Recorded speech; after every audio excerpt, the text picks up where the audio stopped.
بسم اللہ الرحمن الرحیم۔ قیامت کی چھوٹی چھوٹی نشانیاں جو رسول اللہ صلی اللہ علیہ وسلم نے ارشاد فرمائیں اور جو احادیث میں آئی ہیں۔ لوگ خدائی ملک کو اپنا مال سمجھنے لگیں اور زکوٰۃ کو ڈنڈ کی طرح بھاری سمجھیں اور امانت کو اپنا مال سمجھیں، اور مرد بیوی کی تابع داری کرے اور ماں کی نافرمانی کرے، اور باپ کو غیر سمجھیں اور دوست کو اپنا سمجھیں، اور دین کا علم دنیا کمانے کو حاصل کریں، اور سرداری اور حکومت ایسوں کو ملے جو سب میں نکمے ہوں، یعنی بد ذات اور لالچی، بد خلق اور جو جس کام کے لائق نہ ہو وہ کام ان کے سپرد ہو،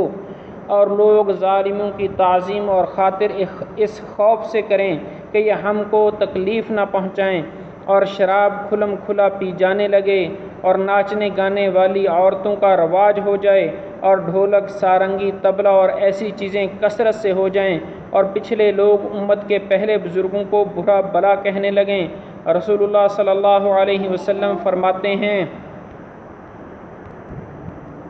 کہ ایسے وقت میں ایسے عذابوں کے منتظر رہو کہ سرخ آندھی آئے اور بعض لوگ زمین میں دھنس جائیں اور آسمان سے پتھر برسیں اور صورتیں بدل جائیں، یعنی آدمی سے سور کتے ہو جائیں، اور بہت سی آفتیں آگے پیچھے جلدی جلدی اس طرح آنے لگیں جیسے بہت سے دانے کسی تاگے میں پرو رکھے ہوں، اور وہ تاگا ٹوٹ جائے اور سب دانے اوپر تلے جھٹ جھٹ گرنے لگیں۔ اور یہ نشانیاں بھی آئی ہیں کہ دین کا علم کم ہو جائے اور جھوٹ بولنا ہنر سمجھا جائے، اور امانت کا خیال دلوں میں سے جاتا رہے، اور حیا شرم جاتی رہے، اور سب طرف کافروں کا زور ہو جائے اور جھوٹے جھوٹے طریقے نکلنے لگیں۔ جب یہ ساری نشانیاں ہو چکیں، اس وقت سب ملکوں میں نصارہ لوگوں کی عملداری ہو جائے، اور اسی زمانے میں شام کے ملک میں ایک شخص ابو سفیان کی اولاد سے ایسا پیدا ہو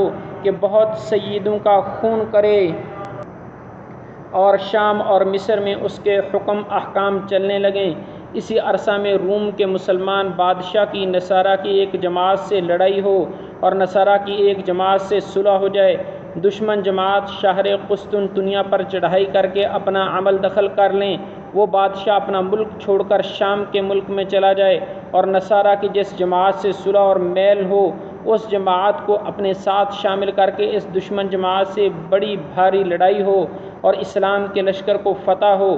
ایک دن بیٹھے بٹھلائے جو نصارہ موافق تھے ان میں سے ایک شخص ایک مسلمان کے سامنے کہنے لگے کہ ہماری صلیب کی برکت سے فتح ہوئی۔ مسلمان اس کے جواب میں کہے کہ اسلام کی برکت سے فتح ہوئی۔ اسی میں بات بڑھ جائے یہاں تک کہ دونوں آدمی اپنے اپنے مذہب والوں کو پکار کر جمع کر لیں اور آپس میں لڑائی ہونے لگے۔ اس میں اسلام کا بادشاہ شہید ہو جائے اور شام کے ملک میں بھی نصارہ کا عمل دخل ہو جائے، اور یہ نصارہ اس دشمن جماعت سے صلح کر لیں، اور بچے کھچے مسلمان مدینہ کو چلے جائیں اور خیبر کے پاس تک نصارہ کی عملداری ہو جائے۔ اس وقت مسلمانوں کو فکر ہو کہ حضرت امام مہدی کو تلاش کرنا چاہیے تاکہ ان مصیبتوں سے جان چھوٹے۔ اس وقت حضرت امام مہدی مدینہ منورہ میں ہوں گے، اور اس ڈر سے کہ کہیں حکومت کے لیے میرے سر نہ ہوں، مدینہ منورہ سے مکہ معظمہ کو چلے جائیں گے، اور اس زمانے کے ولی جو ابدال کا درجہ رکھتے ہیں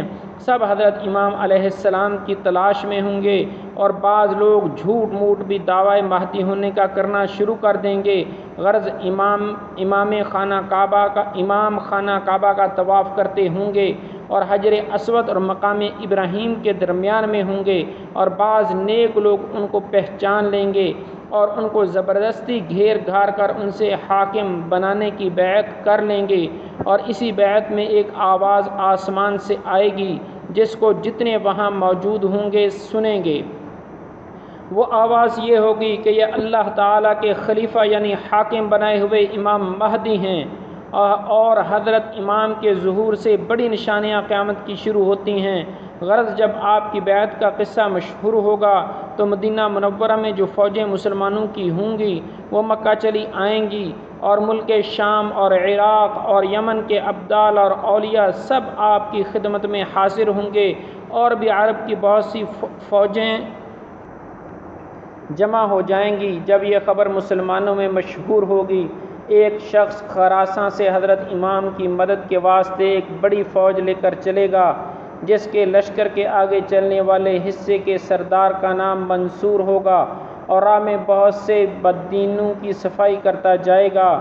اور جس شخص کا اوپر ذکر آیا ہے کہ ابو سفیان کی اولاد میں ہوگا اور سیدوں کا دشمن ہوگا، چونکہ حضرت امام بھی سید ہوں گے، وہ شخص حضرت امام علیہ السلام امام مہدی علیہ السلام کے لڑنے کو ایک فوج بھیجے گا۔ جب یہ فوج مکہ مدینہ کے درمیان کے جنگل میں پہنچے گی اور ایک پہاڑ کے تلے ٹھہرے گی تو یہ سب کے سب زمین میں دھنس جائیں گے، صرف 2 آدمی بچ جائیں گے، جن میں سے ایک تو حضرت امام علیہ السلام کو جا کر خبر دے گا اور دوسرا اس سفیانی کو خبر پہنچائے گا، اور نصارہ سب طرف سے فوجیں جمع کریں گے اور مسلمانوں سے لڑنے کی تیاری کریں گے۔ اس لشکر میں اس روز 80 جھنڈے ہوں گے اور ہر جھنڈے کے ساتھ 12,000 آدمی ہوں گے، تو کل آدمی 9,60,000 ہوئے۔ حضرت امام علیہ السلام مکہ سے چل کر مدینہ تشریف لائیں گے اور وہاں سے رسول اللہ صلی اللہ علیہ وسلم کے مزار شریف کی زیارت کر کے شام کے ملک کو روانہ ہوں گے اور شہر دمشق تک پہنچ جائیں گے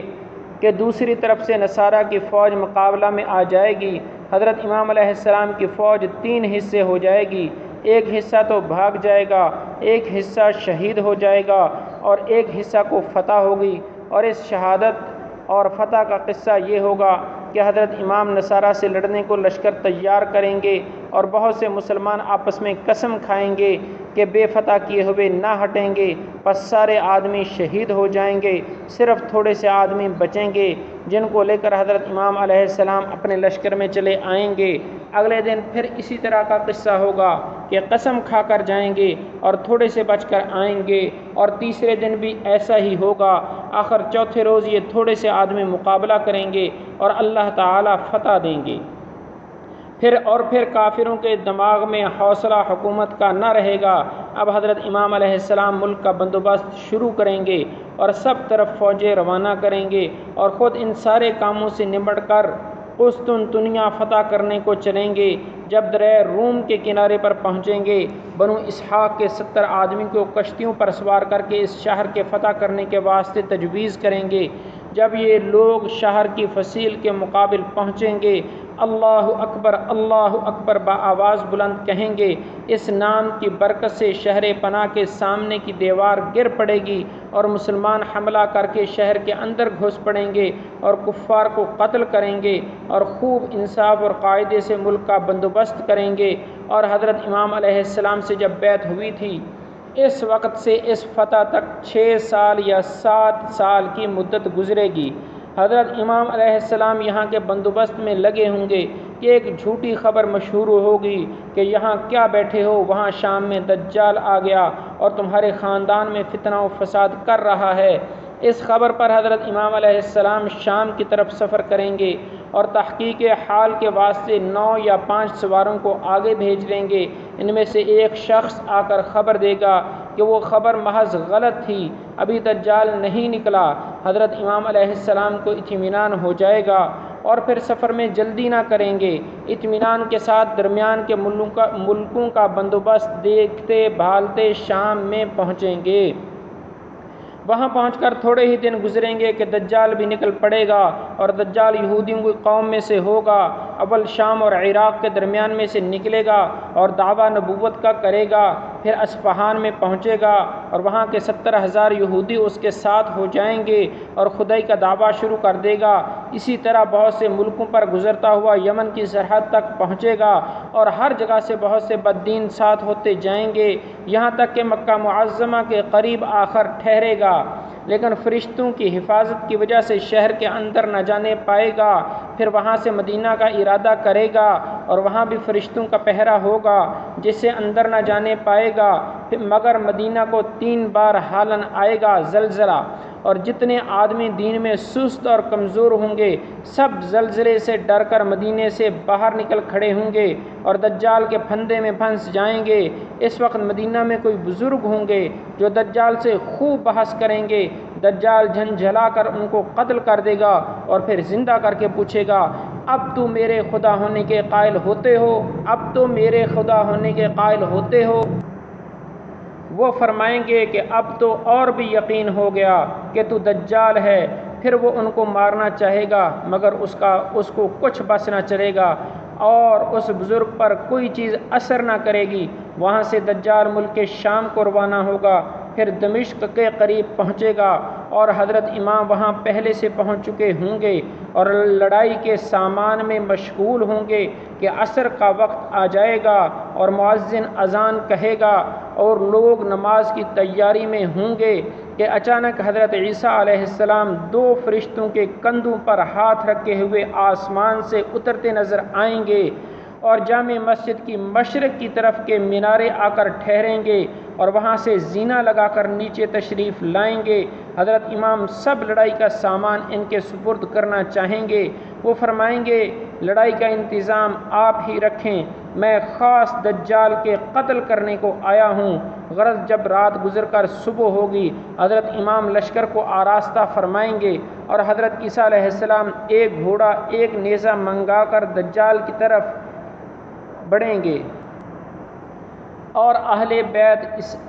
بیت اور اہل اسلام دجال کے لشکر پر حملہ کریں گے اور بہت سخت لڑائی ہوگی۔ اور اس وقت حضرت عیسیٰ علیہ السلام کے سانس میں یہ تاثیر ہوگی کہ جہاں تک نگاہ جائے وہاں تک سانس پہنچ سکے، اور جس کافر کو سانس کی ہوا لگا دیں وہ فوراً ہلاک ہو جائے۔ دجال حضرت عیسیٰ علیہ السلام کو دیکھ کر بھاگے گا، آپ اس کا پیچھا کریں گے یہاں تک کہ باب لد ایک مقام ہے، وہاں پہنچ کر نیزے سے اس کا کام تمام کریں گے اور مسلمان دجال کے لشکر کو قتل کرنا شروع کریں گے۔ پھر حضرت عیسیٰ علیہ السلام شہروں شہروں تشریف لے جا کر جتنے لوگوں کو دجال نے ستایا تھا سب کی تسلی کریں گے اور خدا تعالیٰ کے فضل سے اس وقت کوئی کافر نہ رہے گا۔ پھر حضرت امام مہدی علیہ السلام کا انتقال ہو جائے گا اور سب بندوبست حضرت عیسیٰ علیہ السلام کے ہاتھ میں آ جائے گا۔ پھر یاجوج ماجوج نکلیں گے، ان کے رہنے کی جگہ جہاں شمال کی طرف آبادی ختم ہوئی ہے اس سے بھی آگے 7 ولایت سے باہر ہے، اور ادھر کا سمندر زیادہ سردی کی وجہ سے ایسا جمع ہوا ہے کہ اس میں جہاز بھی نہیں چل سکتا۔ حضرت عیسیٰ علیہ السلام مسلمانوں کو خدا تعالیٰ کے حکم کے موافق